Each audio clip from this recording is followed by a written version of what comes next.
дар шаҳри Исфара ҷиҳати иҷрои дастуру супоришҳои асосгузори сулҳу ваҳдати миллӣ пешвои миллат президенти ҷумҳурии Тоҷикистон муҳтарам Эмомалӣ Раҳмон дар самти беҳтар намудани сатҳу сифати хизматрасонии тиббӣ ба аҳолӣ ва ба талаботи муосири хизматрасонии тиббӣ мувофиқ намудани фаъолияти муассисаҳои тандурустии шаҳр тадбирҳои зарурӣ роҳандозӣ мешаванд. боиси қаноатмандист ки солиёни ахир соҳаи тандурустии шаҳр аз ҷумла беморхонаи марказӣ ба таври назаррас рушд меёбад. пойгоҳи моддию техникии муассисаҳои соҳа пайваста мустаҳкам гардида сатҳу сифати хизматрасониҳои тиббӣ беҳбудӣ меёбад. бунёд, таъмиру навсозӣ ва муҷаҳҳаз намудани муассисаҳои тандурустии шаҳри Исфара бо дастгоҳу таҷҳизоти зарурии ташхису табобат ки асосан дар замони истиқлолияти давлатии ҷумҳурии Тоҷикистон ба амал омадааст, рушди соҳаро таъмин кард ва барои аз байн рафтани мушкилоти солҳои қаблӣ заминаи воқеӣ гузошт. ахиран дар доираи тадбирҳои ободониву созандагӣ ба истиқболи ҷашни бузурги миллӣ 35-солагии истиқлолияти давлатии ҷумҳурии Тоҷикистон аксари иншооти беморхонаи марказӣ таъмиру азнавсозӣ карда шуд. дар ин баробар дастгоҳу таҷҳизоте ворид карда шуд ки дар гузашта ба он ниёз бештар буд.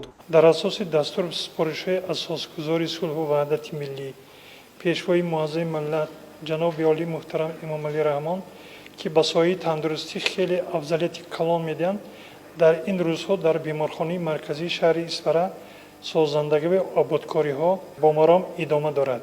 дар доираи ободкорӣ ва созандагиҳо ба истиқболи 35-солагии ҷашни бузурги мамлакатамон дар беморхонаи марказии шаҳри Исфара, шӯъбаи қабулгоҳи беморхонаи марказии шаҳри Исфара ва шӯъбаи физиотерапевтии беморхонаи марказии шаҳри Исфара пурра аз таъмири куллӣ бароварда шуда бо таҷҳизотҳои замонавӣ таъмин карда шуд ки ин барои пешрафти сифат ва сифати хизматрасонии тиббӣ ба аҳолии шаҳру диёти Исфара хеле мусоидати калон мекунад.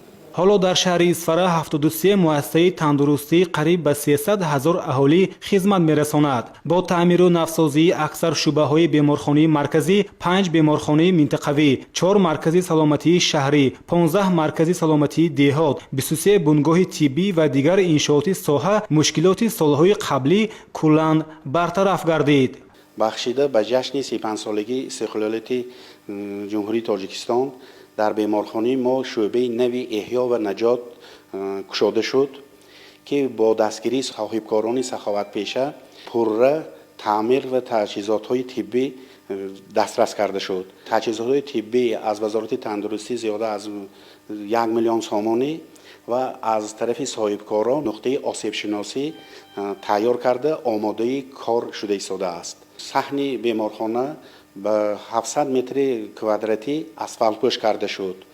рӯзи кормандони тибби ҷумҳурии Тоҷикистон дар шаҳри Исфара бо баргузорсозии як маҳфили идона ва қадршиносии ранҷу заҳмати табибону шифокорон хушу хотирмон таҷлил гардид. зимни муборакбодиҳои самимона зикр гардид ки ҳамасола 18 август дар рӯзи мавлуди ҳакими бузург Абуалӣ ибни Сино таҷлил гардидани иди касбии кормандони соҳаи тандурустии ҷумҳурии Тоҷикистон баёнгари қадру манзалати баланди кормандони соҳаи тандурустӣ мебошад. ҳамзамон гуфта шуд ки бо баробари афзоиши ҳаҷми буҷети давлатӣ маблағгузории соҳаҳои иҷтимоӣ аз ҷумла тандурустӣ сол то сол зиёд гардида баҳри таъмини ҳифзи иҷтимоии табибону шифокорон тадбирҳо андешида мешавад.